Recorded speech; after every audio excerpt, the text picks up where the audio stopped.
Hello बच्चों, welcome to doctor अड्डा। मेरा नाम है भारती और मैं आपकी ज़ूलॉजी एजुकेटर हूँ। आज के इस सेशन में देखो यार, बहुत इंपॉर्टेंट सेशन है क्योंकि आज का सेशन पूरा का पूरा हम लोग कवर करने वाले हैं इस चीज़ पे कि यार बैकलॉग कैसे क्रिएट करें। क्योंकि हर बच्चे की, आप जो वीडियो देख रहे हो सिर्फ आपकी प्रॉब्लम नहीं है, हर बच्चे की प्रॉब्लम है। क्योंकि किसी ना किसी का कुछ ना कुछ छूटा ही हुआ है कि यार ये समझ नहीं आ रहा था तो ये छूट गया, ये थोड़ा हार्ड लग रहा था, थोड़ा लेंदी था तो छूट गया, इसके डीपीपी सॉल्व नहीं कर रहे हैं, इसके लेक्चर नहीं देखे हैं, इसका मॉक टेस्ट नहीं दिया है। तो किसी ना किसी का कुछ ना कुछ छूटा हुआ है, तो परेशान होने वाली बात नहीं है, सब एक ही कश्ती में है। लेकिन उस कश्ती को हमें किनारे लगाना है तो ये सेशन देखना पड़ेगा। आज आपकी सारे डाउट्स क्लियर कर दूंगी कि बैकलॉग्स आप कैसे क्लियर कर सकते हैं, कैसे बिना करंट सिलेबस को हैम्पर करते हुए आप बैकलॉग क्लियर कर सकते हैं। तो ये सेशन पूरा देखना क्योंकि आपके लिए बहुत इंपॉर्टेंट है, हर बच्चे के लिए बहुत इंपॉर्टेंट है कि बैकलॉग कैसे कवर करें। क्योंकि बेटा जी अगस्त ऑलमोस्ट खत्म होने वाला है, एंड होने वाला है। अब इसके बाद आपके पास बचते हैं 8 महीने। अब इन 8 महीनों में आपको तैयारी ऐसी करनी है कि आपका कुछ ना छूटे। ठीक है, तो सबसे पहले तो आप लोग ये मेरे साथ प्रण लोगे कि मैम आज के बाद हम लोग एटलीस्ट नई बैकलॉग बनने नहीं देंगे। सीधे सीधे बोल देना कि मैम नहीं बनने देंगे आज के बाद कोई नई बैकलॉग, और पुरानी वाली कवर करने की पूरी कोशिश करेंगे और कर रहे हैं। मुझे पता है बहुत लोग कर रहे हैं, लेकिन सही तरीका नहीं होगा, सही स्ट्रैटेजी नहीं होगी। तो वही स्ट्रैटेजी लेके आज मैं आई हूँ आप लोग के सामने, क्योंकि बहुत सारे बच्चे पूछ रहे थे मैम बैकलॉग कैसे कवर करूँ। ठीक है, तो यह स्टार्ट करते हैं ज्यादा टाइम ना लेते हुए। देखो, सबसे इंपॉर्टेंट चीज, सबसे पहली चीज कि आपको और बैकलॉग्स नहीं बनानी है। ठीक है, क्योंकि अगर आपके पास पिछले 2 चैप्टर, मैं बहुत कम के साथ जा रही हूँ, चलो मैक्सिमम के साथ भी जाते हैं, मैक्सिमम के साथ जा रही हूँ कि यार आपके 4 चैप्टर 5 चैप्टर नहीं हुए हैं। लेकिन अगर आप ये सोचो कि अगर आप अभी करंट सिलेबस पे भी फोकस नहीं कर रहे हैं, है ना, जो चल रहा है वो उस पे भी फोकस नहीं कर रहे हैं, तो आपकी और बैकलॉग बनती जा रही है, बैकलॉग से बैकलॉग बनती जा रही है। तो आपको और ज्यादा बैकलॉग्स नहीं बनानी है, क्लासेस रेगुलर लेनी है। ठीक है, और आपको अपने करंट चैप्टर पे फोकस करना है। क्योंकि अगर आप अभी अपने जो करंट चैप्टर चल रहा है, कहीं से भी आप तैयारी कर रहे हैं, अगर आप उस पर फोकस नहीं कर रहे हैं तो आपका ये भी बैकलॉग बन रहा है और ऑलरेडी आपके पास 5 चैप्टर्स पड़े हुए हैं कि यार ये नहीं पढ़े हैं, ये समझ नहीं आए हैं, क्या करूं इनका। ठीक है, तो आपको और बैकलॉग्स नहीं बनानी है। You have to focus on current chapter. दूसरी चीज, सबसे पहले आपको क्या करना है, आपको एक लिस्ट प्रिपेयर करनी है उन चैप्टर्स की, या हर चैप्टर में कुछ ऐसे टॉपिक होते हैं जो हमें नहीं समझ आ रहे होते और हम लोग छोड़ देते हैं। ठीक है, तो हमें छोड़ना नहीं है कुछ भी। ठीक है, मैंने अपने टाइम पे सबसे बड़ी गलती यही करी थी कि मुझे फिजिक्स समझ नहीं आ रही थी तो मैंने छोड़ ही दिया, और उसके बाद में कभी फिजिक्स पकड़ नहीं पाई, है ना। तो अब आपको ये गलती रिपीट नहीं करनी है, दूसरों की गलतियों से सीखना है। तो आपको एक लिस्ट बनानी है जिसमें आप वो चैप्टर्स के नाम लिखोगे या उन टॉपिक्स के नाम लिखोगे जिनका आपका बैकलॉग बना हुआ है। बैकलॉग किसी भी तरह का हो सकता है कि आपने लेक्चर नहीं देखा, आपने डीपीपी सॉल्व नहीं करी, आपने पेपर सॉल्व नहीं करा, किसी भी चीज का बैकलॉग हो सकता है। लेकिन आपको उन चैप्टर्स की क्या बनानी है, एक लिस्ट बनानी है। चैप्टर वाइज बना सकते हैं, सब्जेक्ट वाइज बना सकते हैं, और टॉपिक वाइज भी बना सकते हैं। ठीक है, अलग अलग सब्जेक्ट की अलग अलग आप लिस्ट बनाओगे। या फिजिक्स में ये रह गया है 2, केमिस्ट्री में ये 3 रह गए हैं, और बायोलॉजी में ये 4-5 चैप्टर्स रह गए हैं जो मैंने नहीं करे हैं अब तक, है ना। अब जैसे ही आप बेटा जी चैप्टर वाइज लिस्ट बना लेते हो, उसके बाद आपको अपने चैप्टर्स को प्रायोरिटाइज करना है। अब प्रायोरिटाइज से मेरा मतलब क्या है, प्रायोरिटाइज से मेरा मतलब है कि देयर आर सर्टन चैप्टर्स जो आपका बेस क्रिएट करते हैं, है ना।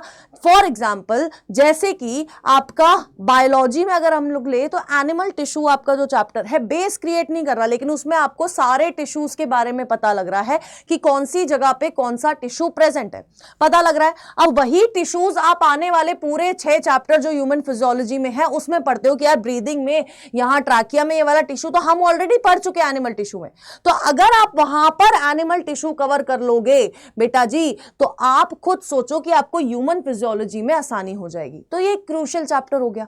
इसके अलावा अगर आप बायोटेक पढ़ने जा रहे हो, बायोटेक हम लोग कर रहे हैं कि जेनेटिक मटेरियल में क्या हम लोग मॉडिफिकेशन कर सकते हैं। उससे पहले हमें यह तो पता होना चाहिए कि जेनेटिक मटेरियल क्या है। तो आपका मॉलिक्यूलर बेसिस वाला चैप्टर क्लियर होना चाहिए, सेल साइकिल वाला चैप्टर क्लियर होना चाहिए।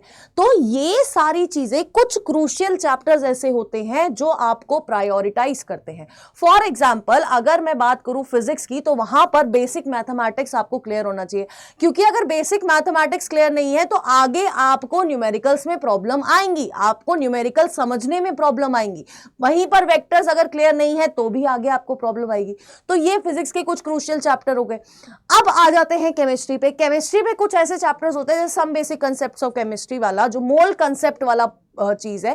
मोल कांसेप्ट आने वाले ऑलमोस्ट हर चैप्टर में आगे यूज होता है, वो आपको पहले प्रायोरिटाइज करना है। इसके अलावा ऑर्गेनिक रिएक्शंस वाला, जो ऑर्गेनिक केमिस्ट्री का जो बेसिक चैप्टर है, जहां पर हम लोग जनरलाइज रिएक्शन पढ़ते हैं, नेमिंग पढ़ते हैं, आईयूपीएसी पढ़ते हैं, वो चैप्टर आपका क्रूशियल चैप्टर होता है। प्रायोरिटाइज आपको इस तरह से अपने चैप्टर्स को करना पड़ेगा कि यार ये क्रूशियल चैप्टर है, इस चैप्टर पे डिपेंडेंट और भी चैप्टर्स हैं।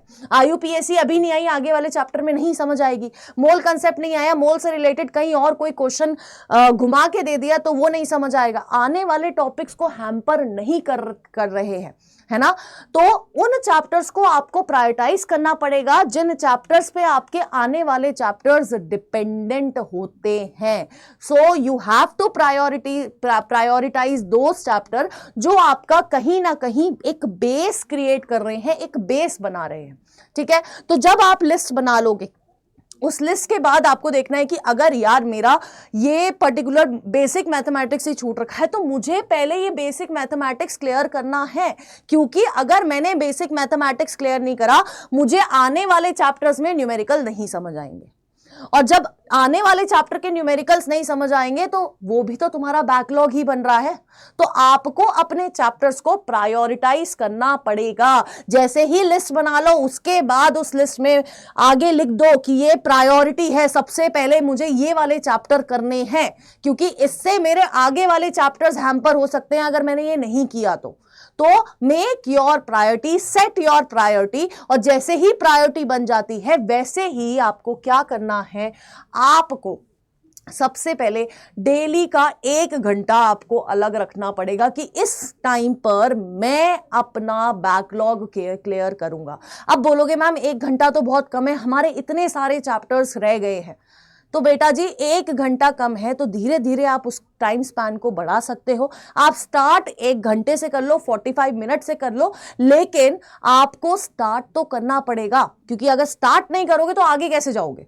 ठीक है, तो आपको डेली का 1 घंटा रखना है। स्लोली आप इस टाइम स्पैन को इंक्रीज कर सकते हो। अब कुछ चैप्टर्स ऐसे होते हैं जिनका आप वन शॉट देख सकते हो। अगर आप बहुत अच्छे टीचर से पढ़ रहे हो तो आप उनका वन शॉट देख सकते हो।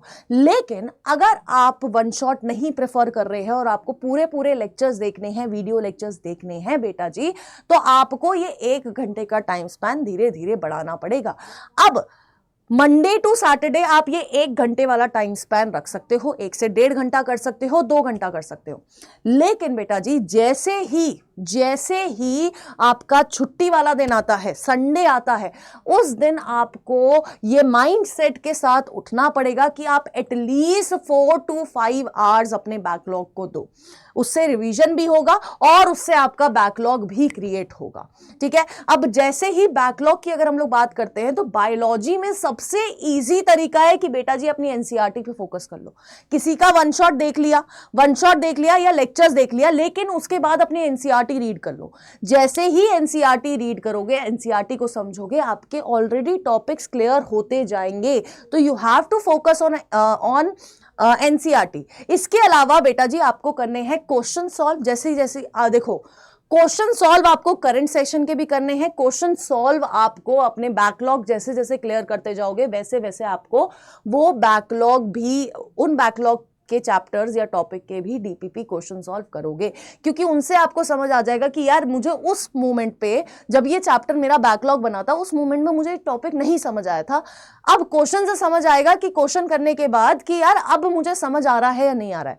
तो क्वेश्चन आपको सॉल्व करने हैं। अब कुछ कुछ चैप्टर्स होते हैं जिसमें हमें शायद कंसेप्ट थोड़ा सा हमें नहीं समझ आता, तो वो भी क्लियर होता है जब आप अपने क्वेश्चन सॉल्व करते हो, डीपीपी सॉल्व करते हो रेगुलर बेसिस पे। ठीक है, तो 1 घंटा दो छुट्टी वाले दिन, 4 से 5 घंटा दो बैकलॉग्स को, क्योंकि छुट्टी वाले दिन पूरे 24 घंटे है ना आपके पास, है ना, उसमें से सोने का टाइम निकाल दिया, उसके बाद भी रिवीजन का टाइम निकाल दिया जो करंट का, उसके बाद भी आपके पास 4 से 5 घंटे बच जाते हैं जिसमें आप अपना बैकलॉग क्लियर कर सकते हो। बट मोस्ट इंपॉर्टेंट चीज है बेटा जी कि आपको रेगुलर और कंसिस्टेंट रहना पड़ेगा। अगर आप आज सोच रहे हो कि आज के बाद मेरा कोई बैकलॉग एक्स्ट्रा नहीं बनेगा, ठीक है, और जो पुराना बैकलॉग है वो मैं आज से क्लियर करना शुरू करूंगा, क्योंकि अभी टाइम है, अभी ज्यादा चैप्टर्स बैकलॉग में नहीं गए होंगे। अगर आपने अपनी पढ़ाई, नीट की पढ़ाई मई में शुरू कर दी है, आपने अप्रैल में शुरू कर दी है, आपने जून में, जुलाई में आके शुरू करी, तो अभी ज्यादा चैप्टर्स का बैकलॉग नहीं होगा। अगर अभी स्टार्ट कर देते हैं आप लोग तो आपका बैकलॉग बहुत इजीली 1 महीने में, 20 दिन में, 25 दिन में कवर हो जाएगा। लेकिन अगर आप अभी नहीं स्टार्ट करते हैं तो ये अगस्त के महीने वाला बैकलॉग भी बनेगा, सितंबर के आधे महीने तक का भी बैकलॉग बन जाएगा। इसलिए आपको अभी स्टार्ट करना पड़ेगा बैकलॉग क्लियर करना, आपको रेगुलर रहना पड़ेगा, कंसिस्टेंट रहना पड़ेगा, क्योंकि जो सपना आप देख रहे हैं कि डॉक्टर बनना है, इतना नोबल प्रोफेशन आपको जिसमें जाना है, उधर तो रेगुलर होना ही पड़ता है। तुम बीमार हो, तुम्हें कुछ भी हो रहा है, तुम्हें वहां पर रेगुलर होना पड़ेगा, कंसिस्टेंट होना पड़ेगा। तो वो आदत अपने अंदर अभी से बिल्ड करना शुरू कर दो।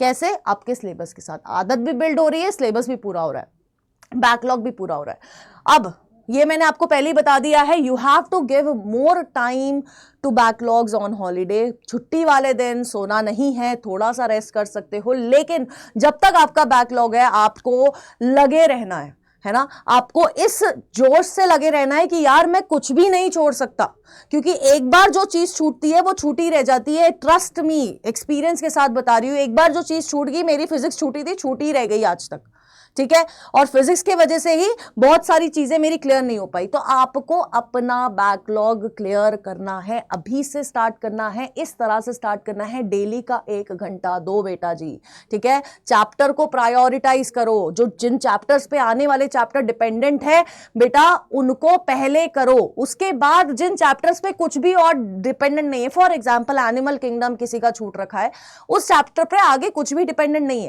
है ना, आगे का कोई भी बायोलॉजी का चैप्टर उस पर डिपेंडेंट नहीं है बेटा जी। अब एनिमल किंगडम आप बाद में कर सकते हैं, एट द एंड कर सकते हैं, सिलेबस खत्म होने के बाद कर सकते हैं आपका सिलेबस, तो उसके बारे में टेंशन लेना छोड़ दो। लेकिन अगर आपका कोई ऐसा चैप्टर रह रहा है जो कि जिससे आने वाले चैप्टर हैम्पर हो सकते हैं, उसको पहले क्लियर करना है। नेक्स्ट चीज क्या है? नेक्स्ट चीज है प्लीज नए चैप्टर्स को बैकलॉग नहीं बनने देना और उन चैप्टर्स को फोकस करना है जिसके वजह से और आने वाले बैकलॉग्स बन सकते हैं। जैसे कि मैंने अभी बताया, कुछ ऐसे चैप्टर जो कि बेसिक क्रिएट करते हैं।